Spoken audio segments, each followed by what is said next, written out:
the master of the whole universe in the form of ladies and gentlemen. Tonight's subject is man, the master of his own destiny. We have been treating of man in his real nature. The real man, the true man, is the divinity. God, nothing else but God. The real man is not only the master of one body's destiny, but of the whole universe. Tonight we shall take the word man in the same sense in which the subtle body of Vedantins is taken. You might say the desiring, willing, yearning man. Even in this limited and narrow sense, man is the master of his own destiny. There are different sides to the question. We cannot take them up all in one night. We shall only take up the question from the microcosmical standpoint tonight. Perhaps it is easier to believe that when a man is born, he can change his circumstances to a large extent. Admitted that a man is placed under certain circumstances, it is easier to believe that he can control his circumstances, more or less. He can become the master of the circumstances. He can rise above them and educate himself. From the poorest boy, he can make himself the richest man in his country, as some people have done. Paupers have succeeded in raising themselves to a position of renown and honor in this world. Men born under most ignominious circumstances have succeeded in raising themselves so high. Take the case of Napoleon Bonaparte. Take the case of Shakespeare. Take the case of one of the Lord Mayors of London, Whittington. Take the case of one of the prime ministers of China, who was at one time a poor farmer, a poor peasant. It is easy to prove that once being in this world, we can in our lifetime change our circumstances.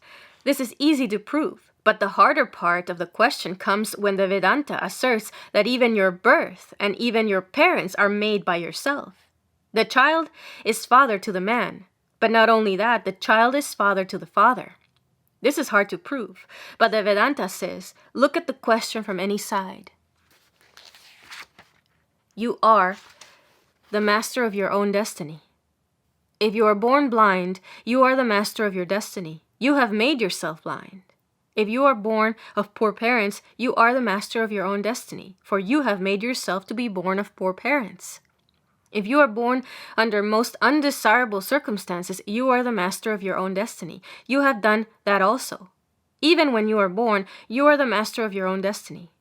We shall take up this phase of the question tonight. How does man select his own parents? In other words, we shall consider tonight the law of transmigration of the soul, to some extent. We shall only take up part of it. Some people believe that when a man dies, he dies entirely. Some people believe that when a man dies, in order to account for his inherent, inborn, native idea of immortality, in order to account for our own inherent desire that our relatives should not die, and our reluctance to see our friends die, it is necessary that we should posit the existence of an imaginary other world, of a world of which we can give no positive proof in this world.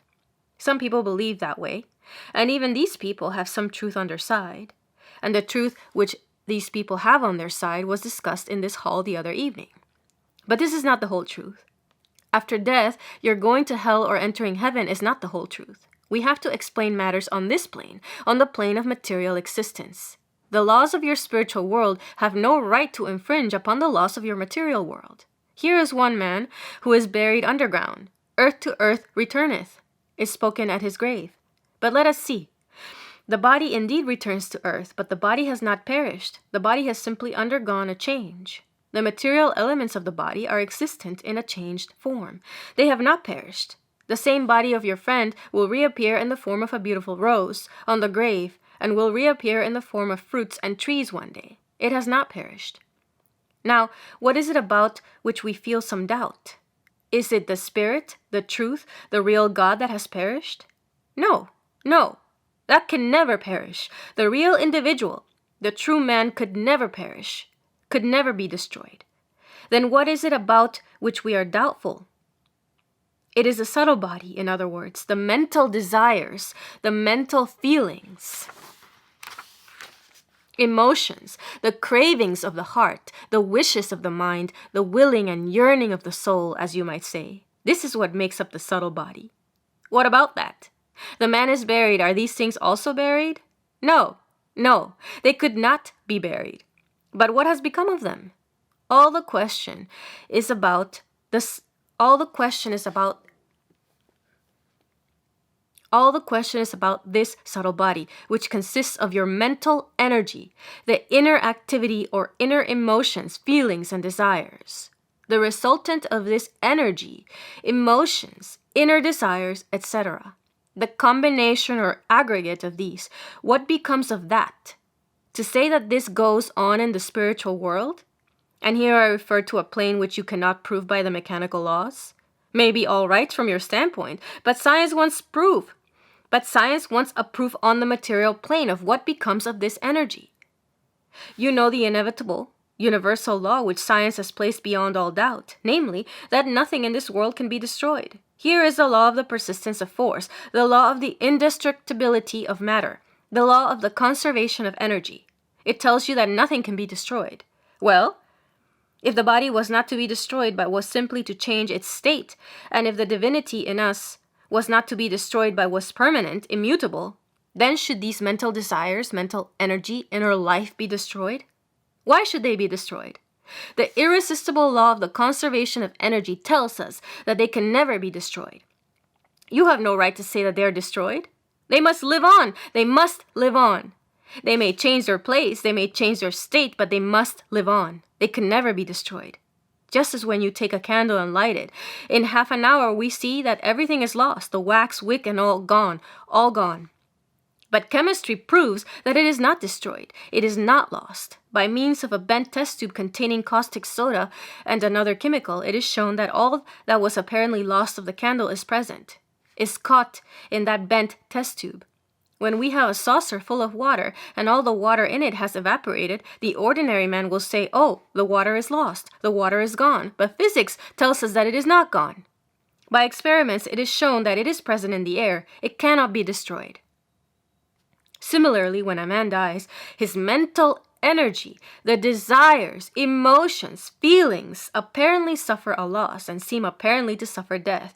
But the Vedanta comes up with its chemistry of soul, as it were, and proves to you experimentally that it is not destroyed and could not be destroyed. Then, if it is not destroyed, what becomes of it?